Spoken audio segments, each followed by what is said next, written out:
Welcome to the Board Game Marketing Podcast. Let's cue the intro.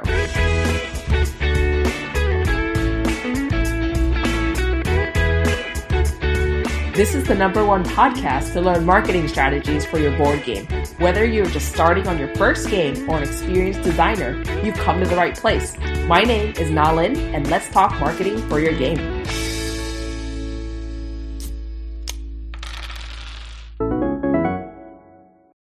Hello, everyone. Welcome to another episode of the Board Game Marketing Podcast.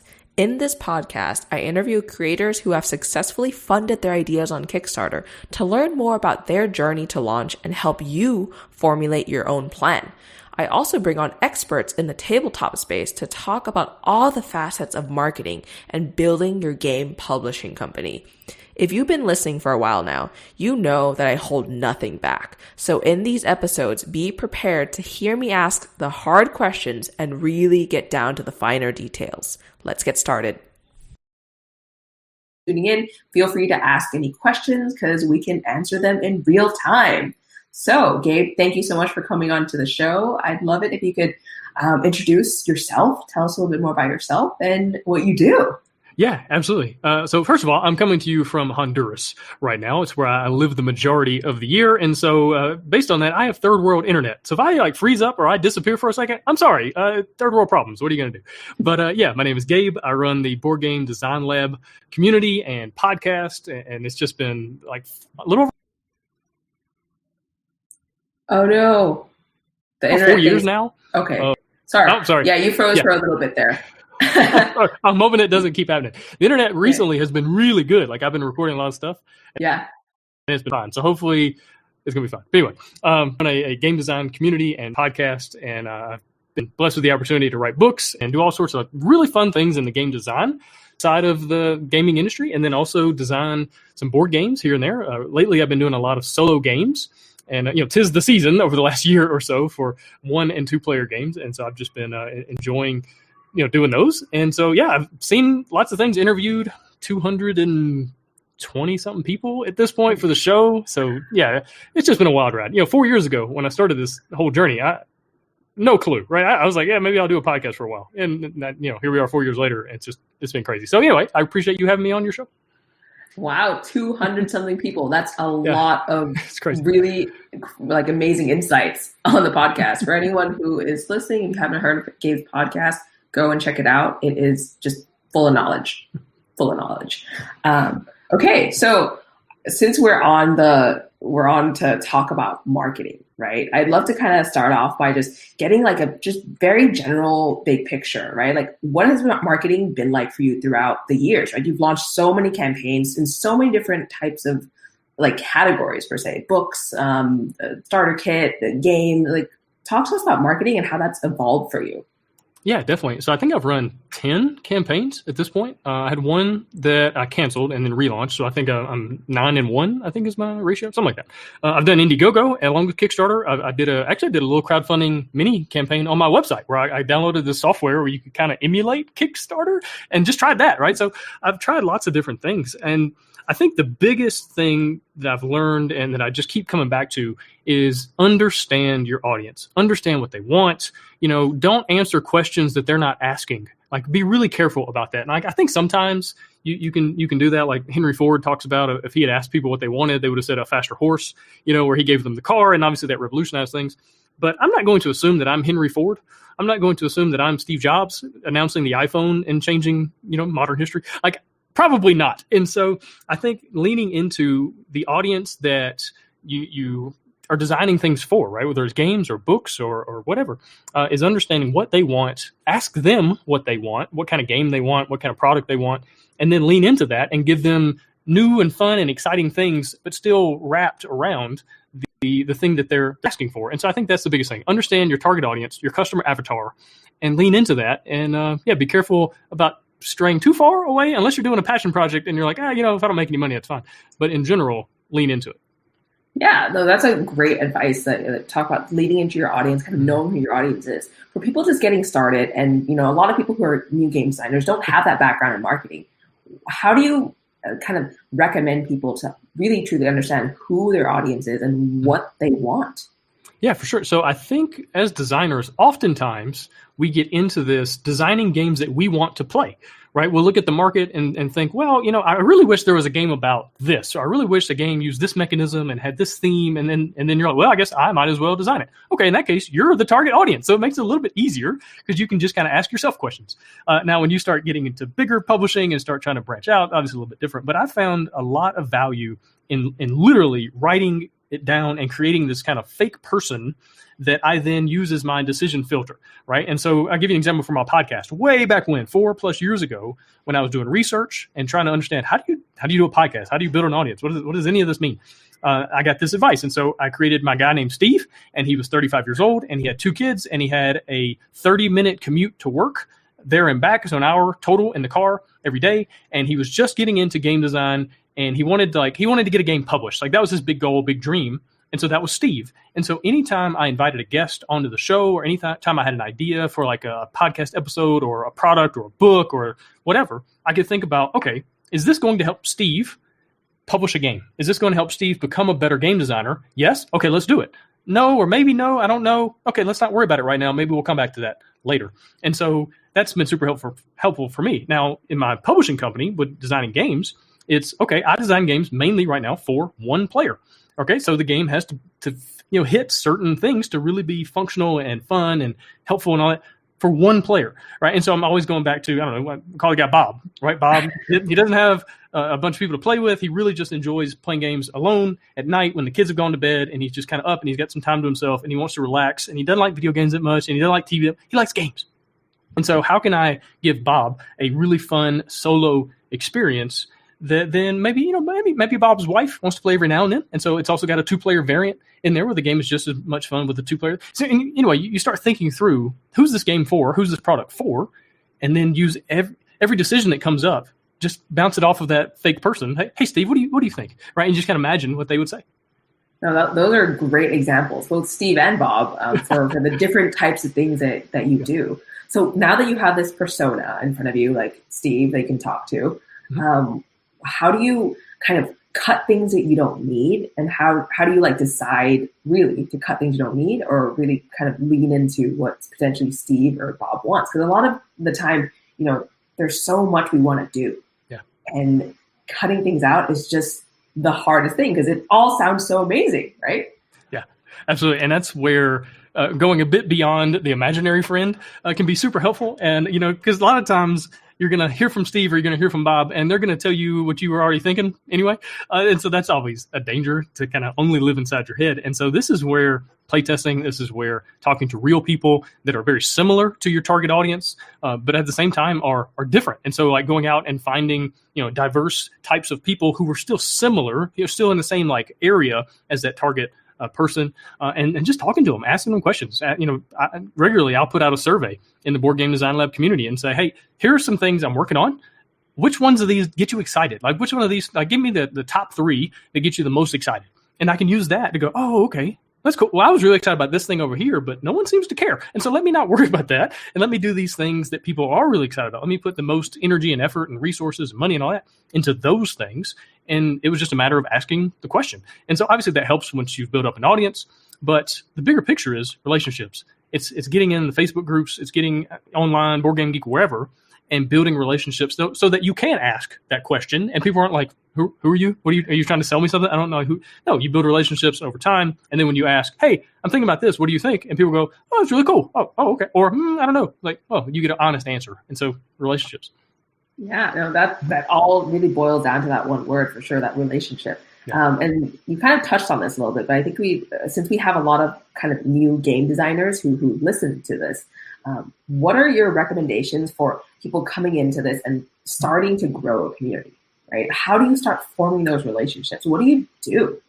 Yeah, definitely. So some advice I got years ago, actually I learned from Gary Vaynerchuk, who's kind of big in like the marketing stuff, but I think this video is probably still on YouTube. It's called 1 is greater than 0. And his mentality early on was that 1 is always greater than 0. And so if you had a YouTube channel that had 8 subscribers, and early on, I don't think he does this anymore, but early on in his kind of like getting out there in the world, if you had 8 subscribers and you said, hey, would you come on my show? He'd say, oh, you have 8 subscribers. Oh, 8 is greater than 0. right? And that's kind of his mentality. It's like, what can I constantly be doing that is getting things out there? Because you never know that one that's going to actually turn into 1,000 or a million, whatever. And so I think having that mentality of one is greater than zero. So do something, right? Every day or every couple of days, schedule it if you have to. I know a lot of people are introverts and they hate social media. I hate social media. So what do? I schedule it. I schedule these questions. I schedule these times in my week that I'm going to go online and interact with people. And because, social media is what it is, and it's draining to me. Like I don't get energized from social media. I get drained. And so I have to be very aware of that, because it's not just about my time management. It's also about my energy management, my self-management as far as my week, right? And so I think that's a big thing. Andy Stanley had a really cool idea I heard one time. He said, do for one person what you wish you could do for everyone.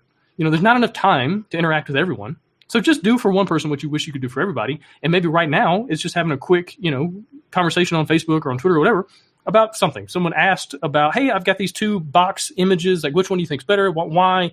Well, okay, I wish I could do that for everybody. I can't, but I can do it for this one person right now. And that builds up a bit of a relationship. That way, maybe when I ask about my box image, my box art, then that person is like, oh, yeah, you help me. I'd love to help you too. And so it builds up this reciprocation in these relationships. Now, you don't do it for that. It's like, well, I'm going to help you, so you're going to help me, right? It's like, well, no, that's selfish, right? You do it just because, be a good human. But at the same time, these things always seem to come back. So, one is greater than zero would be my kind of boil it all down too long, didn't read. Yeah, no, that's really, really a great point here, right? Like, one is better than zero. You just kind of keep going one step at a time in a way, right? Taking, right foot, left foot, right foot, left foot, just keep going slow and steady. Pretty much. Yeah. And it's funny that you mentioned that social media can be pretty draining. Someone actually agreed here that social media can be pretty draining. Right. I'm the same way, to be honest. Like, it seems like I'm always online, but actually, like yourself, I schedule stuff. I even schedule in my calendar, between 1 and 2 p.m. every single day, I'm interacting. I'm in a Facebook group, because it is really draining just to be on all the time. And I know a lot of people who kind of come to game design and are starting the marketing phase. They're like, I have all this energy, but then I'm just doing all these things, and I just start constantly kind of deflating, and I don't know where to kind of take this energy now, right? Yeah. So for these people too, who have all this energy, and then they're starting to like build these relationships, where do you think they should kind of focus on? Like, what for a Kickstarter launch in particular, where should they put their energies when they're marketing, when they're getting their game out, when they're starting to make these relationships? Yeah, I think the first thing to understand, especially as a new creator, new designer, whatever, is play the long game. So many people come in and they just designed a game and they're super excited about it and they're super passionate about it. And they're like, I'm going to go to Kickstarter next week. It's like, no, don't do that, right? Give it some time. Let it breathe. I know it's hard to hear that, especially because you're so ready and you got this great new thing and nobody's ever seen it before and it's going to be better than Monopoly and all that, right? But just relax, right? Play the long game. I've talked to several marketers, and I'm not sure your belief exactly, but and maybe you can give some ideas for us at the time. But a lot of people say, give it a year. Like, have a 12-month plan of building an audience and becoming kind of known in the different spheres, whether, but the biggest thing is pick one that you know that you can be consistent in, and then be consistent there, right? So if it's Facebook, Instagram, Twitter, whatever, Board Game Geek, fine. Like, whichever one is kind of the easiest or the most likely for you to pour into, do that one. Like, don't just keep like beating yourself, like doing things that you hate, right? That's not a good way to be here for the long haul. With me, it was Facebook. I was already there a lot. I like it. I like it the least of the most. I don't know. Like, it's the one I like the least, anyway, I hate Twitter. I'm not a big fan of Instagram. And so I don't spend any time hardly at all in those places. Facebook is like, that's fine.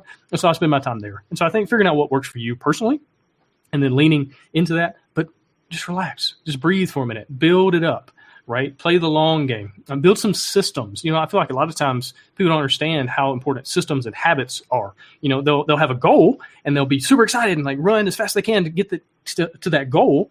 And whatever that is, and we'll call it success for this. Like, I don't know if it's a Kickstarter or getting a game on a shelf with a publisher, whatever. We'll just call it success for like a generic term, right? Don't have a goal of success. Create a system that makes success inevitable. It is something I've really picked up over the last year or so. It's like, how can I construct my life with different systems and habits and understandings and being productive and managing myself and my time and my energy and all these things so that success becomes an inevitable byproduct, an inevitable side effect of how I'm just living my life. I don't have a goal of go have a successful Kickstarter. No, I'm going to create my life in such a way that successful Kickstarters are just bound to happen. And it's a little bit easier to live because it's day by day, and you're not so overwhelmed by this like massive 500-pound gorilla. It's like, no, it's like a little caterpillar or something like that, like something like tiny little bug. And I can deal with that today. I can do one thing that kind of helps build this system that helps build these habits. And so, yeah, relax, slow down, build some systems, build some habits, and have fun. Yeah, this is a great conversation to have, actually, because a lot of people, like you were kind of pretty much touching on, like they burn out, right? They try to do too much and then they burn out, and they don't have those systems that can get them into a habit to get to success. So and we were talking about this a little early before we came live, but there's a lot going on with Board Game Design Lab, especially in this new year, and you're releasing so many things. Like, I'd love it if you could kind of provide an example maybe for everyone, like how these systems and habits they roll out in your life and how you kind of built these systems and habits, because I think it'll be really applicable for other game designers coming in, really conceptualizing how they spend their time and their energy too.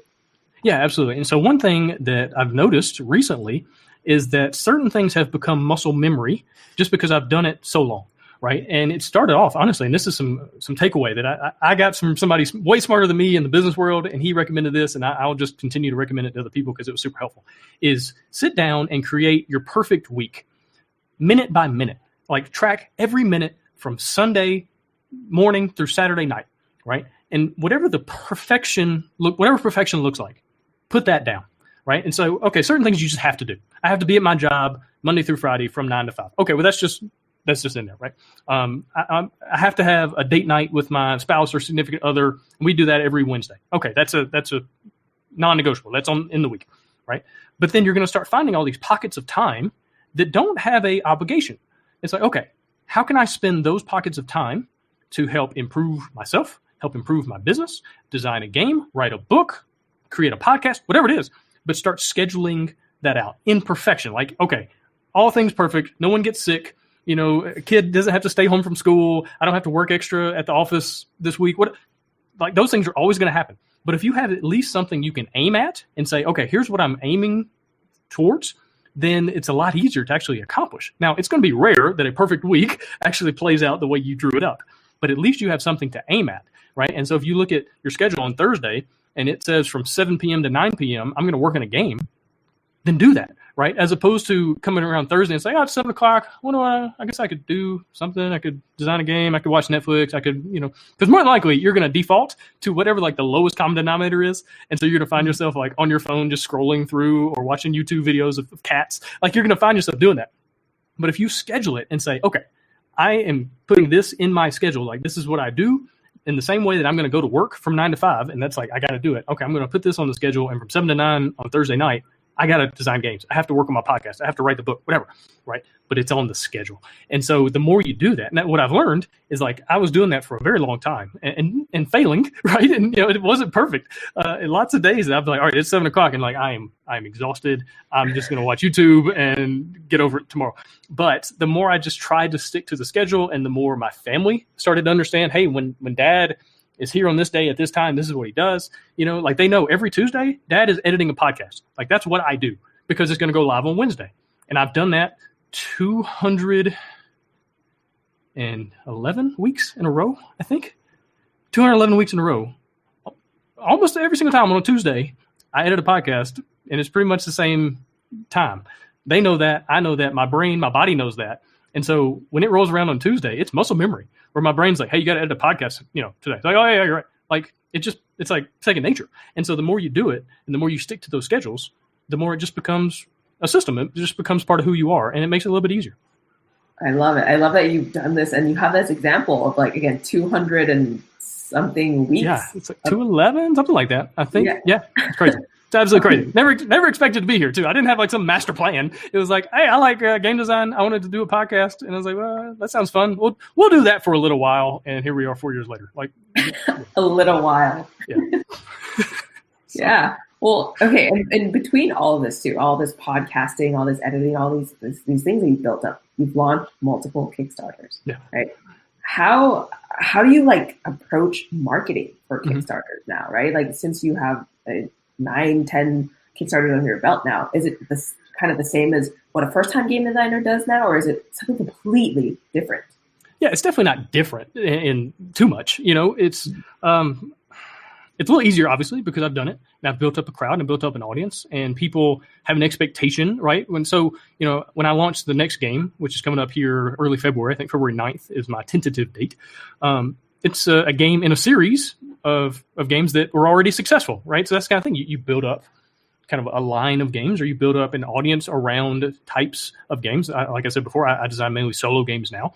And so it's a little bit easier for me to go into a solo gaming community on Facebook or online somewhere and say, hey, I'm working on this game. I'd love for you guys to check it out. I'm like, oh yeah, this is Gabe. He's done a few of these. I'll check them out. And so it obviously gets easier, but it's still relationships. It's still building up, your presence, your brand. It's being kind. It's being nice to people. It's, when a customer, I had several people during the whole COVID thing, a crisis, that would send me a message on Kickstarter and say, hey, I know I'm beyond, I know the game's at print. I know the game is maybe even about to ship, but I need a refund. I just lost my job. It would be really nice if I could have that $50 back for groceries and stuff. Can I get a refund? Duh. Of course. You know what I mean? Yes. But I've heard of other creators not giving refunds to people. I'm like, what are you doing? What are you doing? Because that is not going to help anybody, right? It's crazy to me.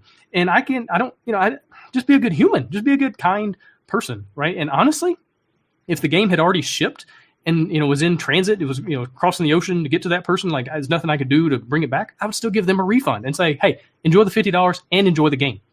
Because it just feels like the right thing to do to me, right? But the cool thing is when you're nice to people, when you're kind, when you do your best to have excellent customer service, people are a whole lot more likely to back your next product. They're more likely to be evangelists for your next thing. It might be a game that they don't even care about, but they'll tell people about it because they like you. They like your company. You treated them well, and you were nice and kind to them, encouraging. And so that's been super helpful as well. I've had so many people send me messages and say, hey, man, this game is not for me, but I really appreciate all the stuff you've done for the community, all the podcasts, whatever. And so I back the game, and I'm going to give it to a friend of mine who I think is going to love it. And awesome, because kindness reciprocates, and so I think that's a big thing. Is just get out there, be a presence, be known. You don't have to, constantly a lot of people get out there and they just post constantly all the time, all day, every day. I don't know that you have to do that. I don't think everybody's personality is built for that, thank goodness. But it starts with that. And, we can get into technical things about Facebook ads and email lists and a lot of that marketing stuff. But I feel like you cover a good bit of that. And so I'm glad to talk about any of those things that maybe you want to ask on my perspective and on that. But I think at the core of it, it's get out there, build relationships. And it sounds simple, and it kind of is. And it just takes time. But yeah. Yeah, no, this is a great conversation to be having, honestly, especially since you have so much experience doing this already, and you're a 9-10 time Kickstarter creator. Two things that kind of sparked when you were talking about that. When you start going online, right, you'll find people who love your product, and you're going to find people who don't love your product so much. How do you deal with the people who don't love your product so much, right? Because there's every game that has haters. My favorite book has haters too, right? Every movie has haters. How do you personally deal with that? Yeah, so there's a few different strategies. One is ignore most of it. You got to be careful about reading too many reviews. I know Jamie Stigmeyer has talked about he never watches reviews of his games. And I don't blame him. It's hard to hear people if they don't like your thing. And so I don't know. I think there's a couple different strategies. One is to go into it and realize that your game is not you. So don't take it personally. Just because somebody doesn't like my game, that's nothing to do with them liking me or not. And so if someone on Board Game Geek gives me a 1-star rating for a game and it's well, the game takes too long and it's too fiddly, and so it's okay, let me write that down. Maybe there's some truth into what they're saying, and maybe they're saying it in an unkind way, but I'm going to try to separate the meat from the bones here, so to speak. I'm going to chew the meat, spit out the bones.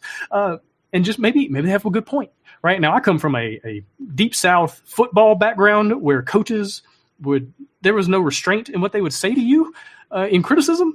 So that also helps. I also have a writing background where I had a lot of professors in college that they didn't care about your feelings. Your feelings are not important. And so that also kind of helps, just being used to separating myself from the work. So that's part of it. But I also think, and if you look in general, the things that have a big group of people who love it and a big group of people who hate it typically do really well overall. But it's the things that are just kind of meh, it's okay. Like those things disappear and nobody really ever talks about them again. And so if you have a lot of people who love the game, but also a lot of people who hate the game or the book or whatever, that's probably a really good sign, right? Because that creates conversation, that creates tension, that creates people talking about it and thinking about it and being on their radar versus it just being okay. Yeah, that's fine. I don't love it or hate it. It's there. Nobody wants to just be there, And so, yeah, I think just take those things into account. Yeah, that's a great advice there. I like to tell people too, like if they are kind of struggling with negative feedback, for example, I like to say like go to Amazon.com or something. Yeah. Just write in your favorite book. Scroll down to the reviews, like read the 1-star reviews. Yep. Exactly. That's a really, really good point. And again, don't take things personally. It's okay, and at the end of the day, again, I design games that I love. Like as much as I'm making this for someone else, I'm making it for me too. And so I am also one of the reviewers, right? And so if this is a game that I love and I really, really enjoy, I'm also going to make sure to take that into account. I'm not only going to take that into account, but it's at least going to have some kind of sway in how I feel about the project overall. So if someone says, man, I hate this. It's like, yeah, but I love it. So, and 1,500 people on Kickstarter, they thought it was okay too. So, I'm going to kind of take the whole. I feel like one of the issues online especially is that, a YouTube video might have 1 million views, right? And it might have 1,000 comments, and a bunch of those comments are negative. And we will hone in on the several hundred comments that are negative, and we will allow that to let us feel a certain way or give us a certain emotion. And we will disregard the fact that 900,000 plus people watched the video and it was fine. And so I think that's another thing is to not focus too much on maybe the wrong thing. Like don't miss the forest for the trees kind of situation, And so if you love the thing and you think it's fun and the people around you that you created it for really enjoy it, let that be enough. I love it. I love that so much. That's such great advice. Like don't miss the forest for the trees. Yeah. Right? Like love that advice. And the other thing that I wanted to ask you, since you're in Honduras, right? A lot of people who talk to me say, hey, since I can't go to a convention physically, I can't show my game off physically, that means I can't market, right? But you're all the way to Honduras and you are, launching, game and books and starter kits and all this. Like, what does it mean for you to kind of be pretty much like solely all digital and market? Yeah. I mean, if we were having this conversation 10 years ago, I would have no answers, right? But we live in exciting times where tabletop simulator is a thing and social media is a thing and Skype and the ability to, where do you live, Ellen? In Seattle, Washington. You are in Seattle, Washington. You are so many thousands of miles away from me right now, but we're having a conversation in real time that other people are watching live, right? And so we live in exciting times where there is no excuse. So I feel like people that say those kinds of things maybe need to step back and identify, are you saying that because you're actually afraid to try? Like, are you allowing these things to kind of come up as excuses because you're actually not sure, like you're lacking confidence? So it's not that there are these obstacles.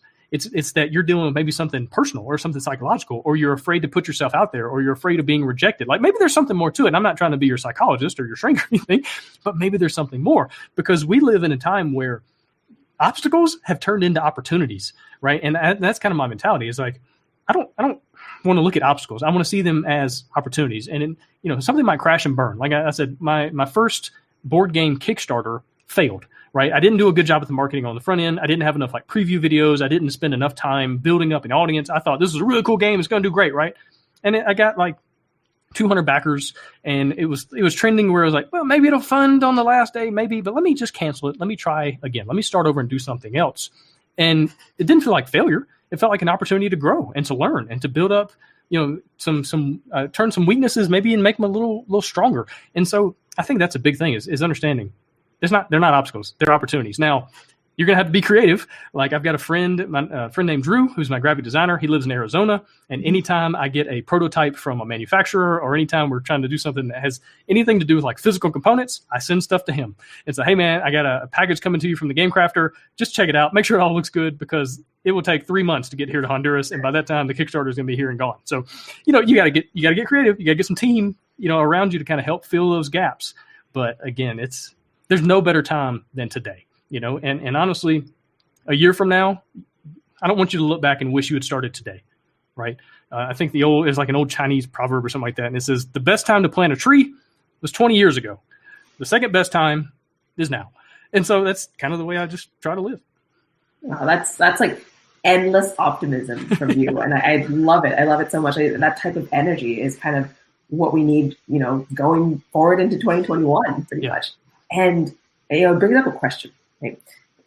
We talk about, kind of making the best out of everything. What are kind of the challenges or obstacles that you faced in the past for yourself, for marketing your own games and things like that, you're marketing your own products? And how do you approach problem solving? Yeah, definitely. So, biggest problem is there's only 24 hours in a day.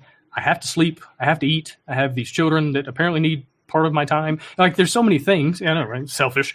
There's so many things that you just have to figure out how to work around. And now, another thing I've found, and I can't remember who I heard say this, but if you want to get something done, ask a busy person, right? Ask someone who already has too much on their plate, because they're already in that mode. And one thing I've figured out is, like, the more I schedule stuff, the more flexible I become. Like, the more, because you're almost in that groove. You know what I mean? Like, vacations are nice, but it seems like sometimes when I have a lot of time to get something done, I end up using it all, as opposed to like getting it done and having extra free time. It just never happens. It's like a fish, like a goldfish. Like you expand to whatever the size of the bowl is, it seems.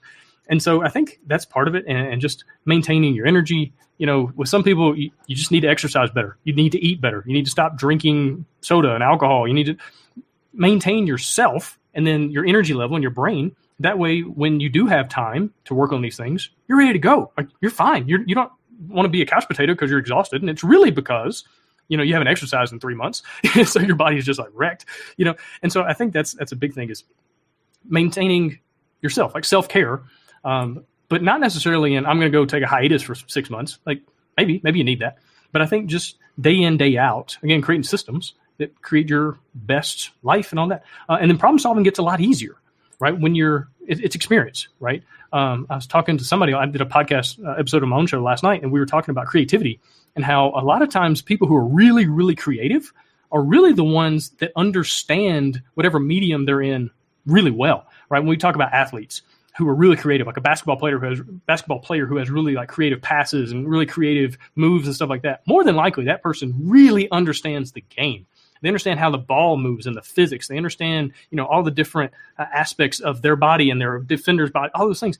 And then they can be more creative because of the experience, because of the understanding. I think the same thing is true in art.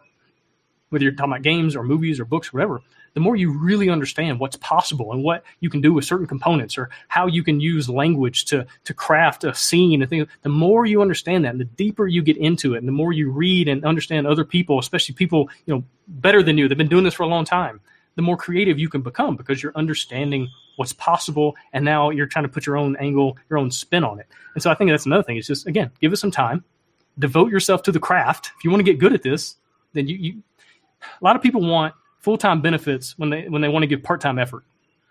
It doesn't work. Like, there's no magical secret sauce or anything like that. It's time, it's energy, it's effort, it's devoting yourself to getting better, and then scheduling it. Yeah, this is really, again, goes back to what we were talking about even before we came live here, where there's so much going on with Board Game Design Lab Plus, the new kind of version of Board Game Design Lab that you're creating, and now it all makes sense now how you're able to get this done as the lone person on your team, because you're scheduling, you're creating these systems, these habits.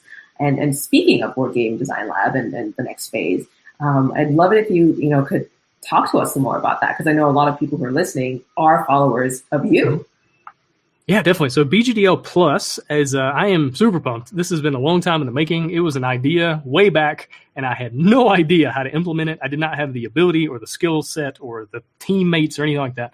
But finally, things are starting to come together, where the goal, honestly, is to create the headquarters of game design, board game design online, right? So if you think of Board Game Geek, it's kind of like a hub for gaming in general. I want the BGDL Plus to be like the hub for game designers, right? So no matter what you need, whether you need to learn a new skill about how to use InDesign to do better graphic design. Okay, we're going to have training courses to do all sorts of cool stuff and teach you how to prototype and playtest and all those cool things, right? There's going to be a marketplace. Like, I just need some books about game design. Okay, well, here's a marketplace full of really cool stuff, all game design related, that'll help you out. It's like, well, I just need some like community. I need people. Okay, well, it's going to have like a social media aspect to it where it's just game designers coming in. Your Uncle Bob, who says like crazy stuff at Thanksgiving, he's not here, right? We don't have to worry about him saying crazy stuff about politics. He's not here. It's just us.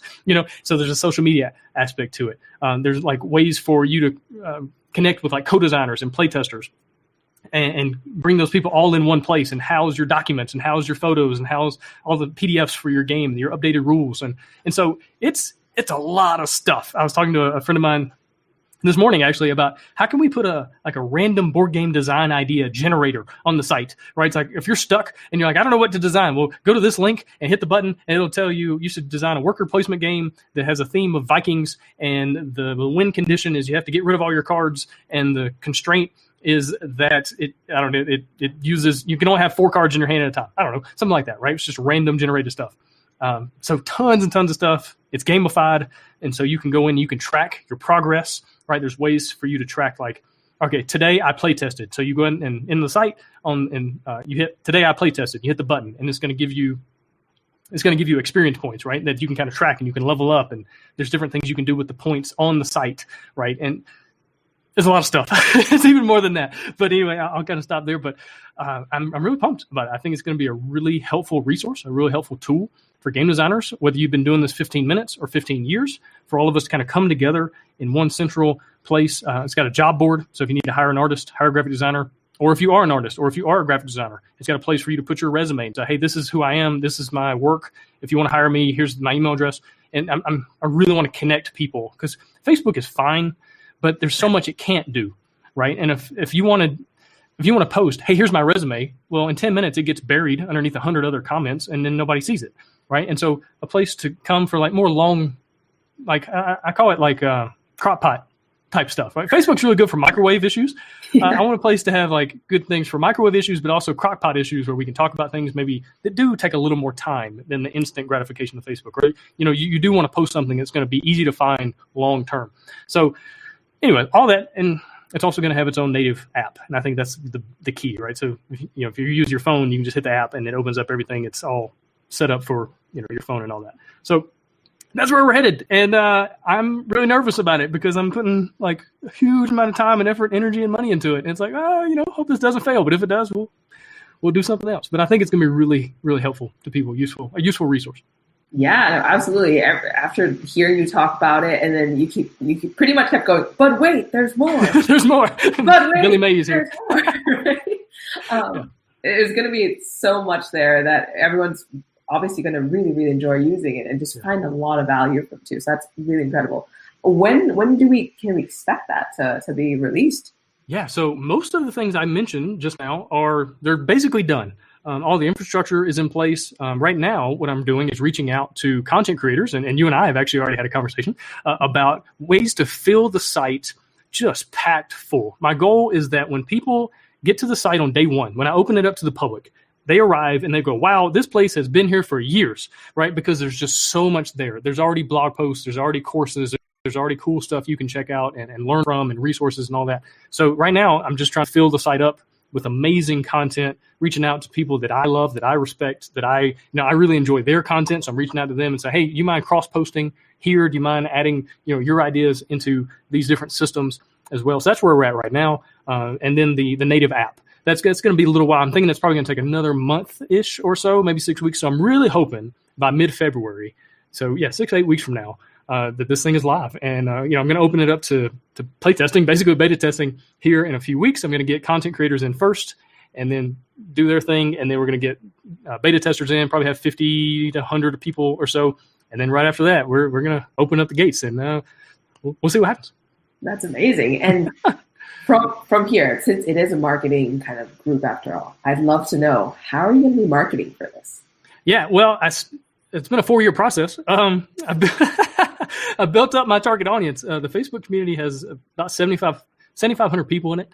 And so I'm really hoping that the majority of those folks will come on over, cross over and come over to this one too. I'm talking to my friend George, who runs Oniro, I think is the name of it, marketing studio. Okay, yeah, and Oniro Creative. And he makes amazing videos for like Kickstarter campaigns and stuff. So he's going to put together kind of like a trailer video, a marketing, like a 2-minute video I'm going to put out there and just try to get people excited, right? The biggest thing is just come check it out. If I can get you to come and see it, I think you'll stay. And so that's the thing. How can I get as many people as possible just to come look around? And then I think they'll start seeing the potential, seeing the things that they can get out of it. Another thing is clarity, right? So if you're a gamer, like you just started gaming, you're like, wow, I didn't know there was more than Monopoly. And now you played, Ticket to Ride or whatever. And you're like, okay. And you go on Board Game Geek. It's like, oh, okay, where do I go? This is overwhelming.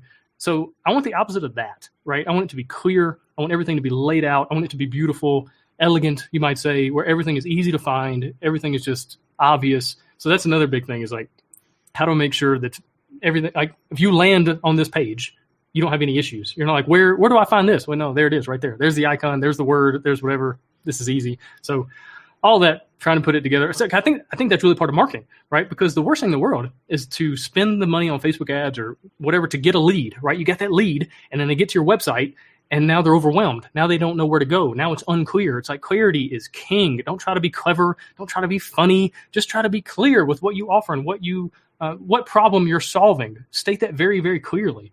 And then when people get there, they understand it and they go, oh yeah, this is for me. And they'll buy it or they'll subscribe or whatever. So yeah, clarity. So yeah, those are kind of 3 things actually you mentioned there. Community, building up that community. You've been building up this community for about 4 years now. Value, making sure that there's value up front when people land wherever you want them to go, and that clarity. People know exactly what you're doing and what the offer is and kind of what the benefit is for them. So that's incredible. So this is amazing. I'm so excited for BGBL Plus that's coming out. And thank you so much for your time, Gabe. For everyone else that's listening, if there's any questions, feel free to leave them in the video underneath here. And I'm sure Gabe will come back and be able to answer a lot of them for you. And Gabe, thank you so much for your time. This was wonderful to talk to you today. Absolutely. I really appreciate you having me on. It's kind of fun to be on the other side where I'm just receiving the questions and I get to, kind of wax philosophical for a while. So thank you. So someone here also mentioned, it's so great to hear so much from Gabe because they're used to hearing you on the other end. So this is great. That's true. Yeah, absolutely. All right. Yeah. Well, thank you so much for your time, Gabe. And that wraps up our episode today. If you found what we talked about today helpful in any way, please be sure to leave a review to help others find this podcast. And most importantly, if you're feeling that fire and you're ready to get started on your Kickstarter campaign, be sure to head to the show notes of the podcast. I've linked some of my resources that others have used to successfully launch and get funded. Thanks for listening to this episode of the Board Game Marketing Podcast. For daily tips and advice, find us in the Board Game Marketing group on Facebook. See you next week.